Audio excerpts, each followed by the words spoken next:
When Japan was rocked by a massive earthquake and tsunami back in March, we told ourselves the worst was behind us. Tens of thousands dead, an economy shattered, whole communities razed. Surely the Japanese had suffered enough. But all these weeks later, the crisis is far from over. The crippled Fukushima nuclear plant is still leaking. And judging from the experience at Chernobyl, recovery won't be measured in years, more like centuries.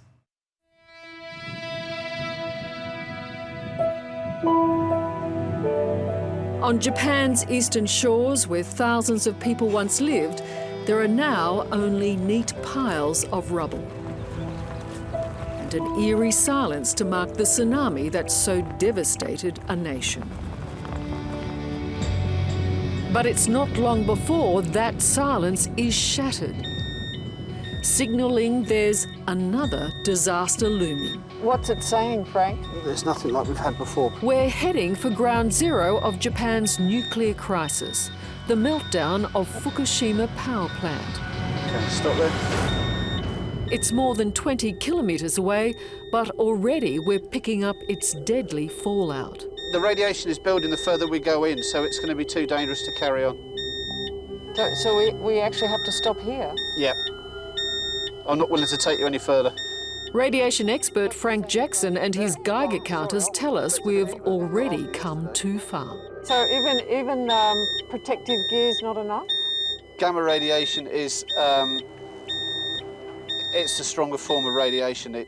It will go through most things apart from lead. Okay, so that's the sort of radiation we want to avoid? It is, yeah. Okay. Fukushima, a major supplier of Japan's power, once looked like this. These shocking new images show the moment the tsunami smashed into the plant, triggering a series of fires and explosions. Just 200 kilometres from Tokyo, 3 of the 6 nuclear reactors at Fukushima are now in meltdown, and deadly radiation has already leaked into the sea and air. They say the reactor accident is stable. Yes, that's true. Stable like you're hanging on the edge of a cliff, hanging by your fingernails, and then one by one your fingernails start to crack. That's stability. In other words, it's a race against time. If you thought nuclear disaster had been averted in Japan, then meet physicist Michio Kaku. If you've been exposed to cesium-137 because you're an atomic worker, even after you're long dead and buried, your gravesite will be radioactive. Your great-grandkids can come with the Geiger counters and see that great-granddaddy still has radiation in his gravesite. Are you serious? I'm serious.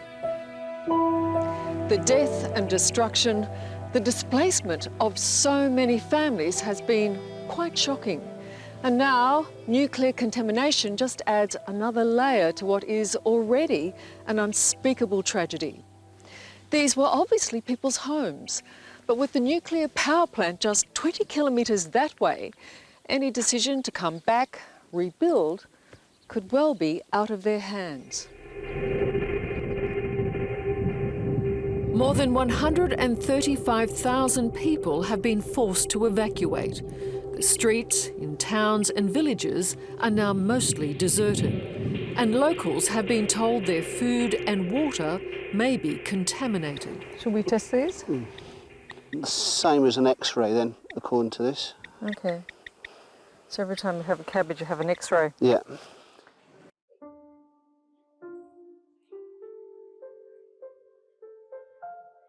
These are Japan's radiation refugees. Thousands who are now living in cardboard shelters, sleeping on the floors of public buildings with few possessions and little privacy, and facing a future that doesn't seem to offer much more. When you look at this, I mean, I do feel like I'm looking through someone's window. People have gone to a lot of effort, haven't they, to try and make a cardboard box home. Into their home. Yeah, I'm really surprised. Some of the photographs and even the windows all drawn and bookshelves all built up and everything. Many Japanese people like Chia Matsumoto fear their country will never fully recover. Do you think you'll ever be able to take food, water, the air you breathe for granted again? Knowingly, no, I don't think so. I just have to believe that that's safe to eat or drink. But somewhere in my mind, I'm sure I know, and I always suspect or I always doubt, I have to ask myself, is this okay? Or if I do this, is it going to show in my health in a few years' time? I already do. These are guinea pigs in some sense, human guinea pigs, to see exactly how radiation disperses in the environment and then exactly how it's incorporated into people's bodies, into children. And as the years and decades go by, we will see an increase in cancer. To get some idea of what that means for the people of Fukushima, we've journeyed to the only other place on Earth that has seen such a disaster, Chernobyl. This is Pripyat, once a city of 53,000 people, purpose-built for Chernobyl workers and their families, now a ghost town. In the morning, it was 34 hours after the accident, they told people to get documents and get outside of the building. But for the people of that city, they thought they were leaving for just 3 days. For 3 days, yeah. So they left everything. Basically, yes. No one will ever go back there, will they? That's for sure.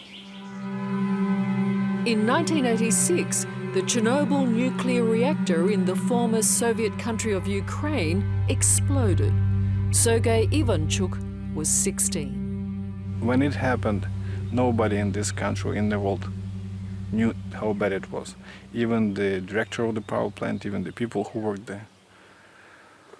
I think the first people who realized that it was bad, those firefighters that, you know, the first victim that died first night. Those firefighters were brought here to this now abandoned hospital. Oh, goodness. And down in its basement are their discarded, contaminated uniforms, their boots, coats, and even a cap. You know what's shocking about this, Sergei, is that 25 years later, this is still incredibly radioactive. Yeah, definitely. It is a terrible reminder of the horrors those rescue workers faced, of not just a fire, but an invisible enemy. Actually don't feel good about being here. Think we should go? Yeah, sure. And when it contaminates a community, this can be the result. А вот здесь? At Kiev's radiation hospital, built specifically for Chernobyl victims, children born years after the disaster are today battling cancer and other illnesses believed to be caused by the contamination. How do you feel about that? It's something you didn't see, but it affects you. But I understand that it was very terrible, and this time it was so bad. The containment vessel in Chernobyl's number 4 reactor ruptured during a safety test, sparking a series of explosions and a fire, spewing a cloud of radiated particles across Europe. Helicopters came in with boric acid, sand, concrete, with lead shielding to protect the crew, and dumped 5,000 tons of boric acid, sand, concrete, and just buried the reactor. It took years to do this, and created a sarcophagus. Today, Reactor 4 is an industrial blight on the Ukraine landscape. And the concrete cover you see a mere band-aid over a molten core that's still hot and some fear is still melting. And there are plans to build a new sarcophagus as this cover is breaking down. The Chernobyl nuclear disaster is still far from over. To this day, there is a 30-kilometre exclusion zone surrounding Chernobyl. And visitors must first get government approval to come here because high radiation levels are still being recorded. This device is purely to detect the radiation in the air, and this area is supposed to be very radioactive. And when I bring it along to somewhere like this, it becomes very active.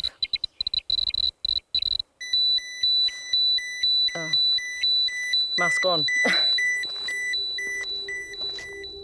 Everyone who comes here must be tested for contamination because radiation is in the air and in the soil. Clear. And in the food. How many people are being affected still to this day around Chernobyl? I think it's since 1996 over 5 million people. Scientist Irina Labunska has been testing food from areas affected by Chernobyl. One of the things I feel I should know now is where a nuclear reactor is in any country because it may affect me, even if I don't live in that country. Yes, because as you know, Chernobyl fallout was over the world. Still now in England we have some pastures which are not used for grazing of animals because they still have contaminated with cesium from Chernobyl. All of us have a piece of Chernobyl in our bodies. Realize that we could take Geiger counters, scintillation counters, and actually see that radiation from Chernobyl has been incorporated into our flesh and tissue. And that will be the same with Fukushima. That's right. In fact, the whole world will be exposed to the radiation from Fukushima.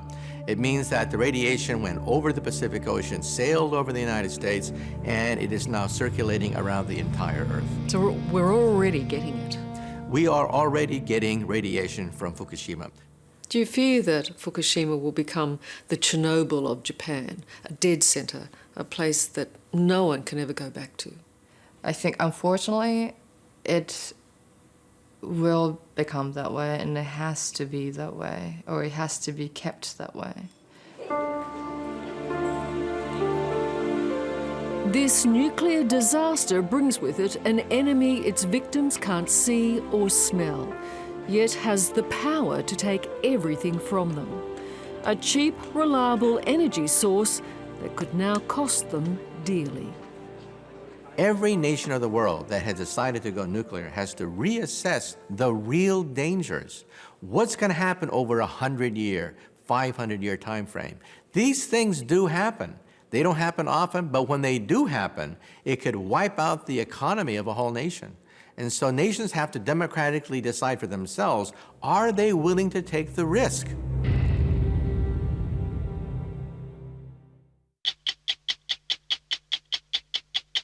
Hello, I'm Tara Brown. Thanks for watching 60 Minutes Australia. Subscribe to our channel now for brand new stories and exclusive clips every week. And don't miss out on our extra minute segments and full episodes of 60 Minutes on 9now.com.au and the 9Now app.